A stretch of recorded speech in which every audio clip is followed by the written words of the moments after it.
En tant qu'architecte, combien de fois vous êtes retrouvé bloqué par des recherches interminables?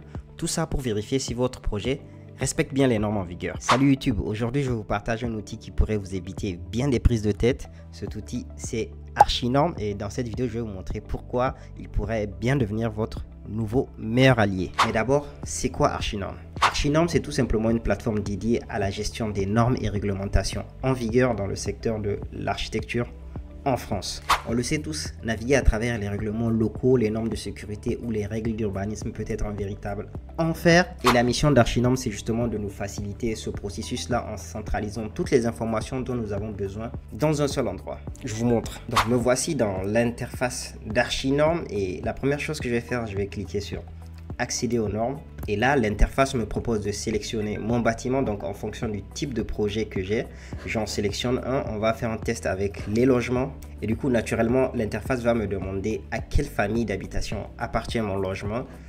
Si je le connais déjà, je peux le sélectionner dans la liste qui m'est proposée juste ici. Mais si je ne le sais pas, il n'y a pas de souci, je peux calculer. Donc, je clique sur calculer la famille. Et j'ai un questionnaire qui s'affiche juste devant moi. On me demande si c'est un type de logement individuel ou collectif. C'est un logement individuel.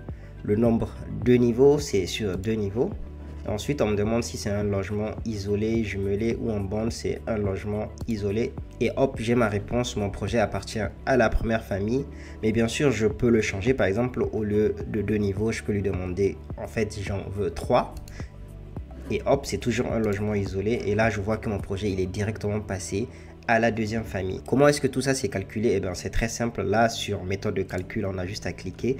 Et là, justement, on a l'article qui parle des classifications des différents bâtiments d'habitation. Donc, voilà, maintenant que notre famille a été déterminée, je peux accéder aux normes.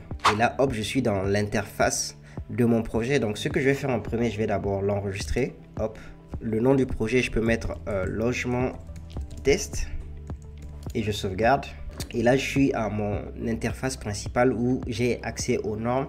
Et là, on peut voir que j'ai plusieurs choix. Et tout ce que j'ai à faire pour en savoir plus, c'est justement de cliquer sur l'une de ces options.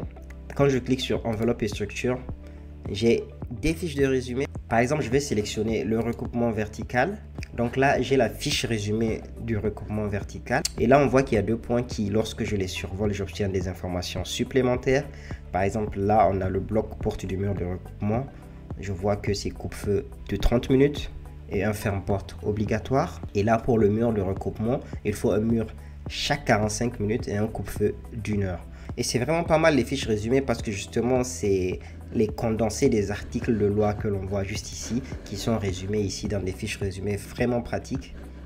Donc là, on va revenir en arrière et on va voir par exemple pour tout ce qui concerne les parcs de stationnement. Et là, hop, on voit les issues de secours. Et là, j'ai toutes les informations sur les issues de secours.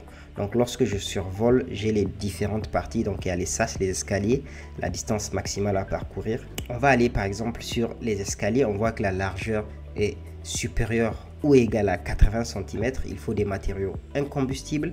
Et pour les cloisons attenantes au parc de stationnement, il faut un coupe-feu d'une demi-heure si un seul niveau sur le rez-de-chaussée ou d'1 heure si plusieurs niveaux.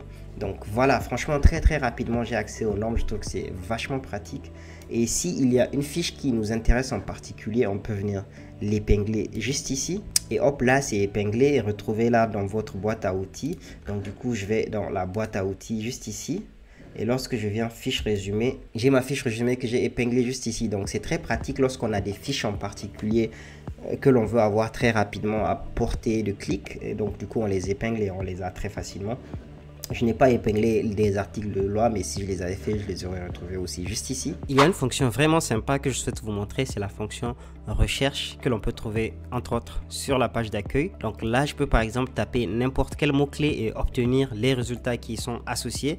Par exemple, je peux taper escalier, hop, et là j'obtiens tous les résultats qui sont associés au mot escalier, mais je peux aller encore plus loin et c'est là où ça devient intéressant, c'est que je peux filtrer les résultats pour qu'ils s'affichent spécifiquement à mon projet en particulier. Et pour ce faire, je viens juste ici et je clique sur spécifique à et je sélectionne mon projet, donc logement test, et j'obtiens les articles de loi qui sont spécifiques à mon logement test. Donc je rappelle un logement de la deuxième famille d'habitation, donc j'ai à peu près 15 articles de loi. On voit qu'il y a même un outil que l'on va voir plus tard, donc un outil escalier, mais il y a aussi les fiches résumées qui sont spécifiques au type de projet que j'ai sélectionné. Donc je peux cliquer par exemple juste là.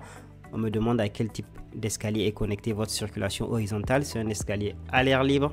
Et là, hop, j'ai la fiche résumée qui est spécifique à mon projet. Je trouve que cette fonction est vraiment pratique et elle fait gagner énormément de temps. Donc, n'hésitez pas à l'utiliser. Petit aparté, si vous souhaitez tester Archinorm, sachez que il existe une version d'évaluation sur 7 jours. Et pour ceux qui souhaitent s'abonner à la version Pro qui à toutes les fonctionnalités, j'ai un code de réduction pour vous, Archigrid 30, qui vous donne droit à 30% de réduction sur l'abonnement annuel. Il a été gentiment offert par Archinorm, merci à eux pour ça. C'est un code de réduction pour 3 personnes, donc les 3 premières personnes à l'utiliser pourront en profiter. Sur ce, retour dans la vidéo.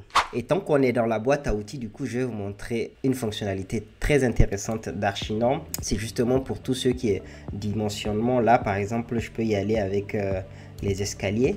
Du coup, là, je suis sur une page qui me permet de dimensionner mon escalier. Donc là, c'est par exemple pour le calcul de la longueur de l'escalier. On me demande la hauteur de l'escalier. Je vais mettre par exemple 300 cm.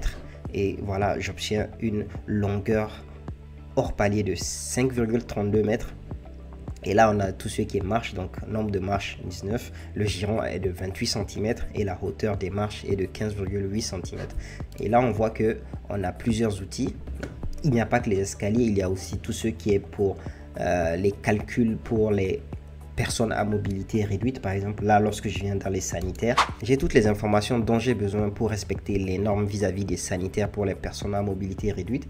Par exemple, la barre d'appui juste ici, lorsque je survole, je vois que la hauteur doit être entre 70 et 80 cm et doit être située latéralement au sanitaire. Et là, lorsque je clique justement sur le sanitaire, je vois que la hauteur doit être entre 45 et 50 cm abattant inclus, la distance avec le mur arrière entre 40 et 50 cm et la distance avec la barre d'appui entre 40 et 45 cm. C'est vraiment très pratique, j'ai toutes les informations dont j'ai besoin et c'est vraiment très pratique pour pouvoir concevoir tout en s'assurant de respecter les normes. Et la dernière fonctionnalité bien utile que je veux vous montrer, c'est la fonction de partage. Donc lorsque je viens par exemple dans mon projet logement test juste ici, je peux voir qu'il y a un bouton de partage juste ici. Donc je peux le partager si je travaille avec une équipe. Je peux le partager en lien éditeur, c'est-à-dire la personne pourra éditer le projet. La seule chose qu'elle peut pas faire, c'est le supprimer. Et il y a bien sûr le lien lecteur où c'est juste en lecture seule. Ainsi prend fin cette vidéo. J'espère qu'elle vous a plu et qu'elle vous a donné envie de tester l'outil. Merci encore une fois à Archinorm pour la collaboration. C'était Isaka. Et à très bientôt dans une prochaine vidéo. Ciao.